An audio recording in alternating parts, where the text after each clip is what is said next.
Hey gang, it's me, Dr. Steve, coming to you from beautiful but very crisp Connecticut. We've got some breaking news on who's behind this Afghan asylum shooter, Rahmanullah Lakhanwal, who ambushed our National Guard on American soil in D.C. So while the legacy media is obsessed with the question, why did he do it? Why did he do it so they can desperately try to blame Trump for this? That really is the wrong question. We all know why he did it. Come on, let's be by. He hates America. He hates everything America first. Why he did it isn't the question. The real question is who paid him to be here? Who put a roof over his head? Who funded his life while he plotted against our soldiers? What we're finding out here is going to absolutely shock you. So let's start with the sort of nice part of this story. The Economic Times is reporting that Stanley and Valerie Creighton, a wealthy couple who live in a $3 million home in Bellingham, Washington, they were the ones who hosted this alleged shooter, right? So apparently they vetted him themselves, or so they thought. They appeared to be your, quintessential bougie liberals. They launched a fundraiser for him. They collected cash from their friends to support the very man who would go on to open fire on our uniformed troops. They called him a hero. They vouched for him. And in effect, what they were doing, whether they realized it or not, is that they were serving as foot soldiers in the open borders agenda. They willingly invited the danger into their own upscale communities. They patted themselves on the back for being progressive and tolerant. And then, I don't know, I guess they're looking the other way when the inevitable happens. But here's the kicker. The Creightons are just the symptom. They are not the disease. And you have to ask yourself, how did Lakhanwal get here in the first place? Who lobbied for the Operation Allies welcome program that skipped real vetting? Remember, he came here after Biden's disastrous Afghan withdrawal from Kabul that ended up getting over a dozen American servicemen and women killed. And they subsequently launched what they called Operation Allies welcome. Again, these Biden operation names, these bills, they're always the opposite of what they claim to be. So the Inflation Reduction Act actually increased inflation because it was just a Green New Deal slush fund and giveaway. Obama's Affordable Care Act made healthcare more unaffordable. They always name these bills and operations with the opposite of their inevitable effects. So this one was called Operation Allies welcome. So this Afghan national was supposed to be an ally. Who do you think funds the massive networks at NGOs that process these people and dump them in your towns? It's, of course, none other than the George Soros machine, the George Soros Democrats, right? Reports are now exploding that the Department of Justice is finally looking into Soros's Open Society foundations for funding groups linked to domestic extremism. But it goes deeper.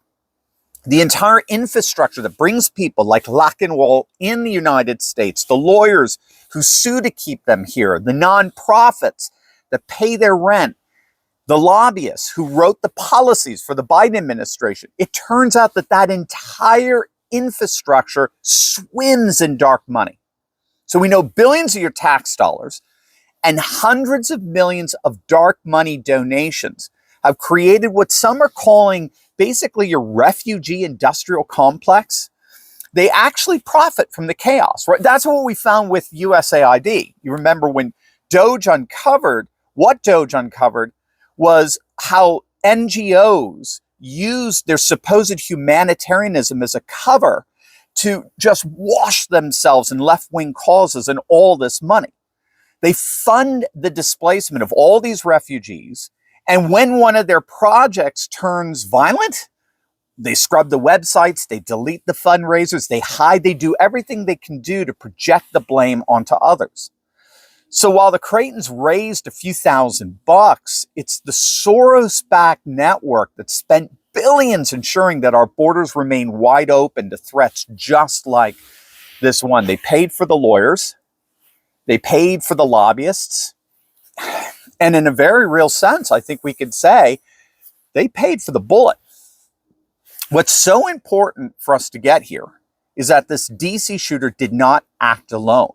He was supported by an entire system, an NGO network designed to put Americans last. And this is where the RICO charges come in. Thus far, we've seen it in connection with Antifa, in the shadow of their being officially declared a domestic terrorist organization. Soros's foundations are reportedly the targets of a racketeering investigation under RICO statutes. Remember, RICO laws were designed deliberately to take down organized crime syndicates. And the key with RICO charges is that you don't have to go all the way to trial for the catastrophic consequences of RICO charges to take effect. One of RICO's most powerful features is the ability to freeze assets before trial. And the key here is that that prevented targeted organizations from moving assets offshore, liquidating holdings to fund their defense. This is one of the reasons why, I mean, I can absolutely assure you, Soros is freaking out here because just the very fact that his foundations would be subject to RICO charges is enough to basically bankrupt them. Well, thus far, the only rationale for such a racketeering investigation was Soros's alleged connections to Antifa.